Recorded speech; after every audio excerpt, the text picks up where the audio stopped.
Ini sungguh sulit dipercaya. Untuk memastikan orang Pakistan dapat menggunakan tempat tidur besi tahan lama yang bisa diwariskan 3 generasi. Bengkel kecil yang sederhana ini terletak di Peshawar.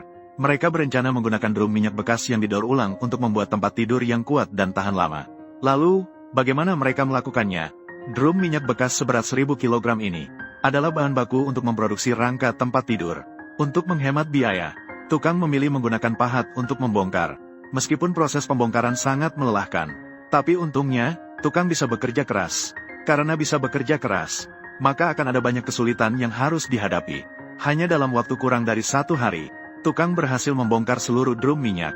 Untuk mempercepat proses, tukang dengan cepat menggunakan teknik khusus untuk merentangkan seluruh lembaran besi. Meskipun pekerjaan ini sangat menguras tenaga, namun, gajinya tentu juga sangat rendah, karena lembaran besi yang dibongkar tidak rata. Jadi, perlu dimasukkan ke dalam mesin penggulung. Di bawah tekanan kuat dari rol mesin penggulung, bagian yang tidak rata pada lembaran besi akan sepenuhnya diratakan. Karena permukaan lembaran besi masih melekat banyak cat. Jadi, perlu juga untuk memasukkannya ke dalam larutan asam sulfat dengan konsentrasi tertentu. Rendam selama 10 menit. Setelah direndam, cat pada lembaran besi sudah sepenuhnya terkelupas. Setelah tukang mengangkatnya, gunakan air bersih untuk menghilangkan sisa asam sulfat di lembaran besi. Selanjutnya, tukang akan mengambil lembaran besi yang telah diproses dan memotongnya menggunakan mesin pemotong menjadi lebar standar. Lebarnya kira-kira sama dengan lebar 1 lembar besi. Lembaran besi yang telah dipotong akan melalui proses penggulungan lagi untuk memastikan tingkat kelurusan memenuhi standar. Selanjutnya, tukang akan menumpuk 4 lembar besi bersama-sama dan memasukkannya ke dalam mesin pres. Melalui cetakan pipa bulat di kepala pres, lembaran besi akan dibentuk. Agar lembaran besi dapat dibentuk menjadi bentuk pipa dengan lancar, tukang perlu terus menyesuaikan posisi lembaran besi. Dengan cepat, dalam waktu kurang dari setengah hari, tukang berhasil membentuk lembaran besi menjadi bentuk yang mirip dengan pipa. Selanjutnya, tukang juga harus mengelas sebuah kepala tarik di salah satu ujung lembaran besi. Ini untuk mempersiapkan penarikan pipa besi. Setelah kepala tarik selesai dilas, tukang akan memasukkan kepala tarik ke dalam mesin penarikan dingin. Setelah mesin penarikan dingin dihidupkan, lembaran besi akan ditarik melalui lubang cetakan. Dengan cara ini, lembaran besi akan perlahan-lahan menutup dan menyempit. Sementara itu, tukang akan menggunakan las listrik untuk menyambung jahitan. Setelah proses yang lancar dari tukang, pipa besi yang digunakan sebagai rangka tempat tidur telah selesai dibuat. Namun, pada saat ini, tingkat ketegakan pipa besi masih belum cukup. Jadi, perlu dilakukan proses penarikan dingin sekali lagi.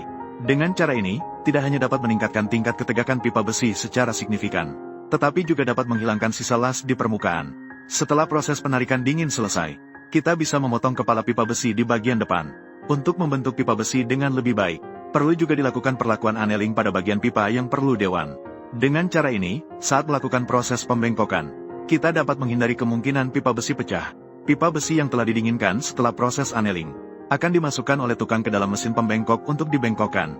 Tukang bekerja keras dan tahan banting di posisi ini. Pemuda yang baru berusia 18 tahun telah dipaksa terlihat seperti pria berusia 68 tahun. Semua orang bilang pemuda ini bisa bekerja. Jadi, di sini ada pekerjaan yang tidak akan pernah habis untuknya. Selanjutnya, perlu memotong pipa baja yang digunakan untuk penguatan horizontal, agar sambungan lebih pas saat dilas. Perlu juga menggunakan mesin punch untuk membentuk ujung pipa besi dengan bentuk yang sesuai. Setelah semua komponen siap, kita bisa mulai menyambungkannya dengan las. Tukang akan mulai dengan menyambung rangka kepala tempat tidur. Di sini tidak menggunakan alat bantu apapun. Hanya dengan pengalaman, ia dapat mengelasnya dengan sangat standar. Untuk menghindari terjadinya percikan api berterbangan selama proses pengelasan, tukang yang perhatian, Bamen, membuatkan pemuda pelindung wajah, masker las, dan bagian rangka tempat tidur. Mereka membuat dudukan cetakan khusus untuk pengelasan. Cukup dengan menempatkan bagian kepala tempat tidur dan rangka tempat tidur di posisi yang tepat, maka mereka dapat menggunakan las listrik untuk menyatukannya. Dengan cara ini, ukuran tempat tidur besi yang dibuat dapat terstandarisasi. Setelah seluruh rangka tempat tidur selesai dilas, untuk memastikan rangka besi tahan korosi dan karat, mereka juga perlu menghaluskan permukaan karat dengan teliti. Agar pelanggan merasakan ketulusan yang penuh, mereka memilih untuk melukisnya dengan tangan sendiri. Setelah mengering selama 2 hari, mereka dapat mulai merajut permukaan tempat tidur. Tukang pertama-tama merajut secara vertikal menggunakan benang nilon hijau.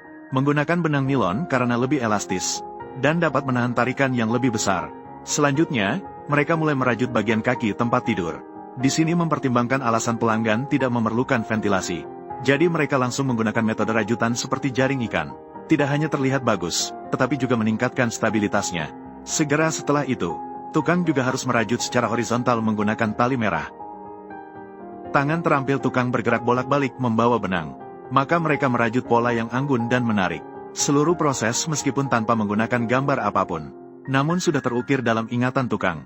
Dalam waktu kurang dari sehari, tukang telah menyelesaikan pembuatan sebuah tempat tidur besi yang indah dan khas. Sementara itu, pemuda yang akan menikahi Bamei juga tidak sabar untuk merasakan kenyamanan tempat